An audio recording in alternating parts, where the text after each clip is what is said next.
నమస్తే, welcome to great Andhra. మనతో పాటు ఉన్నారు సీనియర్ పొలిటికల్ అనలిస్ట్ జిఆర్ మహర్షి గారు. నమస్తే సార్. నమస్తే చందన గారు.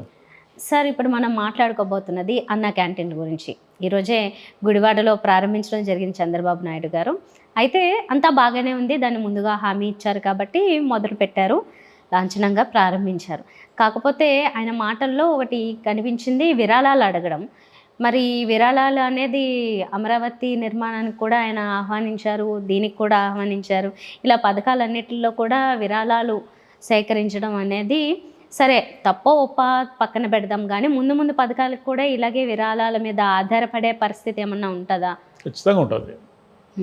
ఎందుకంటే ఈసారి ఆయన స్ట్రాటజీ అదే ఉన్నట్టుంది. జనం దగ్గర నుంచి కాంట్రిబ్యూషన్, జనం సహాయంతో పథకాలు నడపడము, లేదా జనం నుంచి మనకు సరైన స్పందన లేదు కాబట్టి ఈ పథకాలు మనం సక్సెస్ఫుల్గా నడపలేకపోతున్నాము అని చెప్పడము, ఇలాంటి ఏదో జరగబోతోంది. సరే, ఏమైతేనేమో అన్నా క్యాంటీన్కి స్టార్ట్ అయినాయి. లాస్ట్ గవర్నమెంట్లో కూడా వాళ్ళేం ఫస్ట్ నుంచి అన్నా క్యాంటీన్లు పెట్టలే, చివరి ఎలక్షన్ ఇయర్ పెట్టారు. బాగానే నడిచాయి. పేదవాళ్ళకి 5 రూపాయలకి అన్నం అనేది ఇప్పుడు కూడా బాగానే నడుస్తాయని ఆశిద్దాం. ఎందుకంటే 5 రూపాయలకి భోజనం అన్నారు కాబట్టి ఇంకా 5 రూపాయలు కొంచెం క్వాలిటీగా పెడితే చాలు. మరి పేదవాళ్ళకి 5 రూపాయలు అనేది ఏమొస్తుంది అనేది, అది లాభ నష్టాల వ్యాపారం కాదు కదా అన్నా క్యాంటీన్ అనేది. కాబట్టి కొంచెం క్వాలిటీగా పెడితే ఓకే, వెల్ అండ్ గుడ్. అది కూడా లిమిటెడ్గా పెడతారు. మీకు అన్నా క్యాంటీన్ అన్నంత మాత్రాన వచ్చిన వాళ్ళందరూ భోంచేసి మన అన్నదాన సత్రంలాగే ఉండదు. లిమిటెడ్గా టోకన్లు ఇస్తారు. ప్రతిరోజు ఆ టోకన్లు తీసుకున్న వాళ్ళకి భోజనం పెడతారు. అది అన్నా క్యాంటీన్ జరిగే పద్ధతి.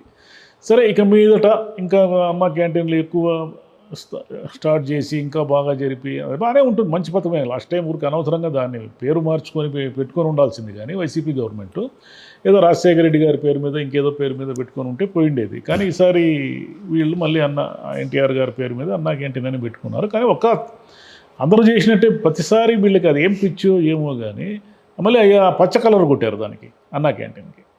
ఎందుకు అది? ఇప్పుడు మీ పార్టీ ప్రభుత్వంలో ఉంది, కూటమి ప్రభుత్వంలో ఉంది. అప్పుడు జనసేన కలరు మళ్ళీ బీజేపీ కలర్ కూడా కొట్టాలి కదా దానికి. పచ్చ కలర్ ఎందుకు కొట్టేది దానికి? ఈ కలర్ల పిచ్చి ఎందుకు పట్టుకుందో ఏమో కానీ పోయినసారి వాళ్ళేమో అదేదో వాళ్ళ పార్టీ రంగు కొట్టి అదంతా హైకోర్టు వరకు పోయి అది గోల అయింది.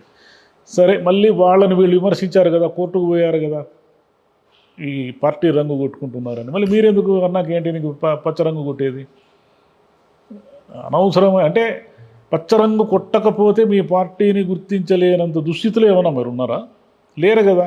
మీ రంగే ప్రధానం అనేది ఏం కాదు కదా. మీరు గవర్నమెంట్లో ఉన్నారు కదా. ఎన్నిసార్లు తెలుగుదేశం ప్రభుత్వం ఎన్నిసార్లు వచ్చింది? 83లో వచ్చింది, 85లో వచ్చింది, 94లో వచ్చింది, 99లో వచ్చింది, 2014లో వచ్చింది, 2024లో వచ్చింది. ఇప్పుడు ప్రజలకి అన్నీ తెలుసు, అన్నీ గుర్తుంటాయి, ఎవరేం చేస్తున్నారు. ఈ రోజుల్లో మీది పచ్చ రంగుని మీరు చెబితే తప్ప గుర్తుపట్టలేని పరిస్థితులు జనం లేరు కదా. అంటే ఊరికే పనికి మాలిన ఎవరో ఒకరు ఆలోచనిస్తారు, దాన్ని ఇంప్లిమెంట్ చేస్తారు, దాని మీద మళ్ళీ ఏదో ఒక ఇష్యూ అవుతుంది. కాబట్టి చంద్రబాబు నాయుడు గారు సీనియర్లు కాబట్టి ఈ రంగులు, ఈ ఫోటోలు, ఇప్పుడు మీ ఫోటో వేయకపోతే మీరు ముఖ్యమంత్రి కాదని ఏమైనా అనుకుంటారా జనము? సరే, మీరు ఇంపార్టెంట్ పథకాలు మీవన్నీ ఉన్నప్పుడు మీ పేరుతోనూ మీ పథకం అన్నీ పెట్టుకోవడం దాంట్లో ఏం తప్పులేదు. కానీ అది ఒక వెర్రి స్థాయికి పోకూడదు కదా. వెర్రి స్థాయికి పోతే మరి ఊరికి డబ్బులు, ప్రజాధనం వేస్ట్ కదా. ప్రజాధనాన్ని ఊరికే ఒక 100 క్యాంటీన్లకు పచ్చరంగు వేశారనుకోండి, 100 క్యాంటీన్లకు పచ్చరంగు వేయడానికి ఎంత డబ్బులు కావాలా? ఎందుకు అది ప్రజాధనం వేస్ట్? ఊరికే మామూలు రంగు ఏదో ఒకటి వేస్తే పోయింది కదా. అందుకే అంటున్నట్లున్నారు, అంటే పార్టీ ఆఫీసులుగా, తెలుగుదేశం పార్టీ ఆఫీసులుగా మారుతున్నాయి అన్నా క్యాంటీన్లు అని. మరి వీళ్ళు అంటారు కదా, మీరు అన్నారు కదా పోయినసారి సచివాలయాలకు దేనికో రంగులు వేస్తే మీరు అని హైకోర్టు వరకు పోయారు కదా. పోయి వాళ్ళతో తీర్పులు ఇప్పించారు కదా, రంగులు వేయాల్సిన అవసరం లేదన్నట్టుగా తీర్పులు ఇప్పించారు కదా. మరి ఇప్పుడు కూడా అంటారు కదా, మరి మీదేమైనా టీడీపీ కార్యాలయం కాదు కదా. అన్నా క్యాంటీన్ అనేది ప్రభుత్వ ప్రాపర్టీ. అది ప్రభుత్వం అమలు చేస్తున్న ఒక పథకం. మీ పార్టీ మేనిఫెస్టోలో చెప్పిండొచ్చు, కానీ మీ పార్టీ డబ్బులే మీరు ఇవ్వడం లేదు కదా, ప్రభుత్వం డబ్బులే కదా ఇస్తున్నారు అన్నా క్యాంటీన్కి. అదేవిధంగా పబ్లిక్ ఇది కోరుతున్నారు, ఆయన పబ్లిక్ కాంట్రిబ్యూషన్ కోరుతున్నారు. అంటే ఏమిటంటే జనరల్గా ఇప్పుడు కల్చర్ వచ్చింది. అదేమిటంటే ఏదైనా మన ఇంట్లో ఒక ముఖ్యమైన రోజు ఉందనుకోండి, మన వాళ్ళు ఎవరైనా పుట్టినరోజు కానీ, మన పెద్దవాళ్ళని ఏదైనా సంస్మరణ రోజు కానీ, లేదా భార్యాభర్తల వివాహ దినోత్సవం కానీ ఇలా జరుగుతున్నప్పుడు ఏం చేస్తున్నారంటే, ఇంత మునుపు వాళ్ళ సొంత ఫంక్షన్లుగా జరుపుకునే పద్ధతి ఒకటి ఉండేదాంతోపాటు పేద పిల్లలకి అనాథాశ్రమాలకు కానీ ఇంకేదన్నా కానీ వాళ్ళకి వెళ్ళి భోజనాలు స్పాన్సర్ చేసే ఒక కల్చర్ వచ్చింది. అది మంచి కల్చర్, అది ఈ మధ్య పెరిగింది కూడా, బాగా పెరిగింది కూడా. కొంతకాలం నుంచి పిల్లల బర్త్డేలు కూడా అనాథాశ్రమంలో ఎక్కడో పిల్లల మధ్యన చేస్తూ వాళ్ళందరికీ మంచి భోజనాలు స్పాన్సర్ చేయడం అనే కల్చర్ వచ్చింది. ఈ కల్చర్ ఆధారంగా కూడా ఆయన అడిగారు ఏమనంటే, మీ ఇళ్లలో ఏవైనా ఫంక్షన్స్ ఇవన్నీ ఉన్నప్పుడు అన్నా క్యాంటీన్కి స్పాన్సర్ చేయండి. అన్నా క్యాంటీన్కి ఆ రోజు ఖర్చు ఎంత అవుతుందని దాన్ని స్పాన్సర్ చేస్తే ఆ రోజు ఒక పూట పేదలకి మీ పేరుతో భోజనం పెట్టినట్టు ఉంటుంది. అది మంచి పథకమే అది. దాంట్లో ఏమి మనం దురుద్దేశాలు ఆపాదించాల్సిన అవసరం లేదు.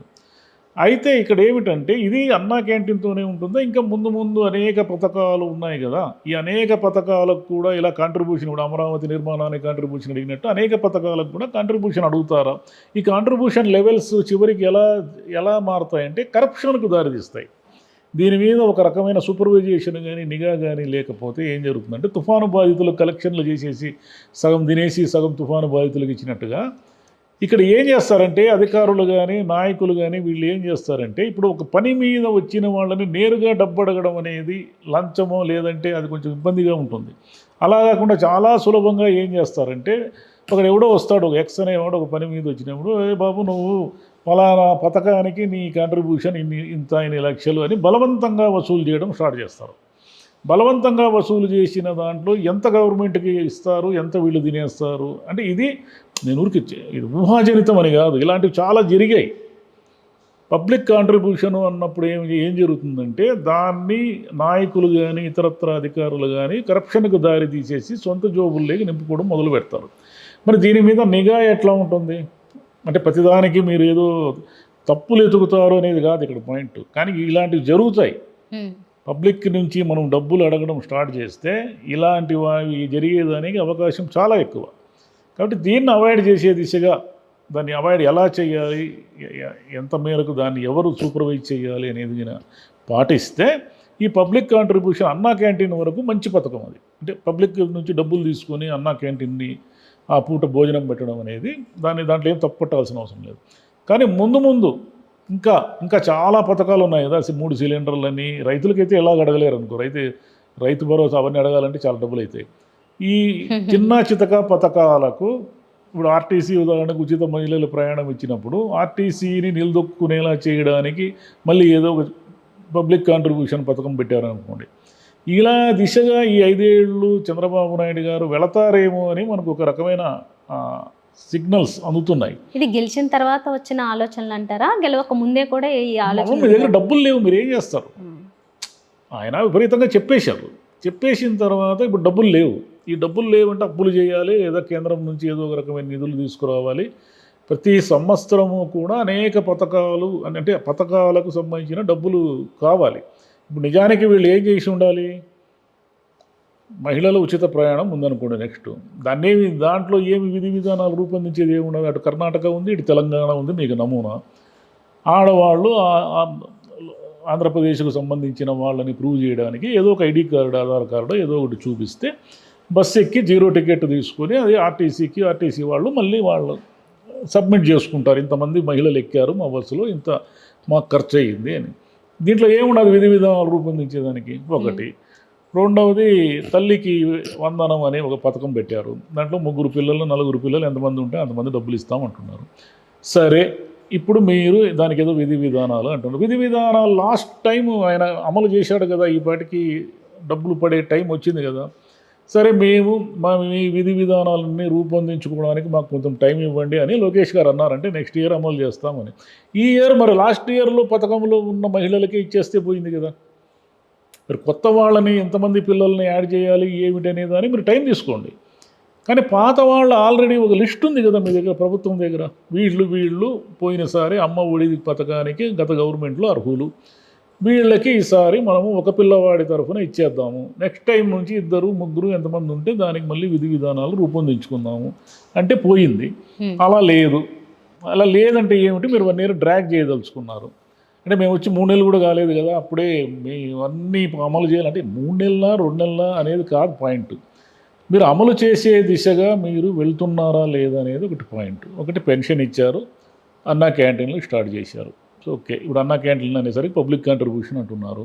సరే, అదేదో భోజనం కాబట్టి ఎవరైనా 4 డబ్బులు ఇవ్వడానికి పెద్ద ఇష్యూ. ఇబ్బంది పడరు. కానీ రేపు వచ్చిన పథకాలు ఎలా చేస్తారు? అమరావతికి అయితే నిర్మాణానికి ఏదో నిధులు అడిగారు. సరే కానీ మీ పార్టీలో కానీ పారిశ్రామికవేత్తలు కానీ బోలెడంత మంది ఉన్నారు కదా, ఈ బోలెడంత మందితో మీరే పథకాలు స్పాన్సర్ చేయించుకోండి, మంచిదే అది. అంటే బాగా డబ్బులు ఉన్న వాళ్ళ దగ్గర డబ్బులు తీసుకొని పేద సంక్షేమ పథకాలు అమలు చేయడంలో తప్పేముంది? తప్పేమీ లేదు. కానీ ఆ డబ్బులు తీసుకునే విధానంలోనే ఎక్కడో తేడా వచ్చిందంటే అవి ఏమంటారు, దుర్వినియోగం అవుతాయి. అక్కడ జాగ్రత్తగా ఉండాలి. సరే సార్, అయితే మనము ముందు నుంచి ఏంటంటే 2 నెలలు అయింది, 2 నెలల్లో ఏం జరగదులే, అప్పుడే కంగారు పడకూడదు అని అనుకుంటున్నాము. సరే కానీ మామూలుగా ఎప్పుడైనా కొన్నిసార్లు అదే ప్రభుత్వం ఏర్పడిన తర్వాత కావచ్చు, మధ్యలో కావచ్చు, ఎప్పుడోకప్పుడు మామూలుగా విదేశీ ప్రయాణాలు చేశారని, అక్కడేవో కొన్ని సంస్థలతో మాట్లాడారని, వాటిని తెప్పిస్తున్నారు, ఆ కంపెనీలు అవి కూడా తెప్పిస్తున్నారని, ఇలాంటివి జరుగుతుంటాయి కదా. ఆ దిశగా ఒక ప్రయత్నం కూడా, అంటే ఇప్పుడే టూ అర్లీ అయినా కాకపోయినా కానీ దాని గురించి ఏం సమాచారం లేదేంటి? అంటే అమరావతి నిర్మాణం అయ్యాకనే పిలుస్తారా? పారిశ్రామికవేత్తలను రప్పించి పరిశ్రమలు స్థాపించి లేదా ఉపాధి కల్పించడం, వీళ్ళు చెప్పినంతగా 25 లక్షల ఉద్యోగాలు ఇవ్వడము, లేదంటే నిరుద్యోగ వృత్తి ఇవ్వడం అనేది వీళ్ళ ఎజెండా కదా. పారిశ్రామికవేత్తలు వచ్చి పరిశ్రమలు పెట్టి పెట్టుబడులు ఆకర్షించి దీనికంతా చాలా టైం పడుతుంది. ఏదో చెప్పారు ఎన్నో కంపెనీలు వస్తున్నాయి అమరావతి, వాళ్ళు ఎలక్షన్లో అప్పుడు చెప్పేశారులేండి, మేమంతా క్షణాల్లో చేసేస్తాం, సంపద సృష్టిస్తామని. అది అంత ఈజీ కాదు. ఏ పారిశ్రామికవేత్త కూడా ఆంధ్రప్రదేశ్లో చంద్రబాబు నాయుడు గారు పాపం కష్టపడుతున్నారు, మనం పోయి పెట్టుబడులు పెట్టాలని అనుకోడు. తన పెట్టుబడికి రెట్టింపు లాభం వస్తుందా లేదా అని, ఒకటి తన పెట్టుబడి సేఫా కాదా, తాను అక్కడ వ్యాపారం చేసుకోగలనా చేసుకోలేడా, ఇన్ని ఆలోచిస్తారు. కానీ ఊరికే గుడ్డిగా వచ్చేసి ఆంధ్రప్రదేశ్లో మేము పెట్టుబడులు పెడతామని ఎవరు పెట్టరు. వ్యాపారం లాభదాయకంగా ఉంటే పెడతారు, లేకపోతే పెట్టరు. కాబట్టి ఇదంతా కూడా 1 year 2 years పైగా పట్టే విషయం. అది ఈయన చెప్పే ఉపాధి కానీ ఉద్యోగాల సృష్టి కానీ, అంటే హాఫ్ ఆఫ్ ది ఇయర్, అంటే 2026 ఎండింగ్ 27 బిగినింగ్ నాటికి ఈయన చెప్తున్న దాంట్లో కొంత మేరకు సాధించినా కూడా అది సక్సెస్ కింద తీసుకోవాలి. Right sir, thank you so much. Thank you అమ్మా.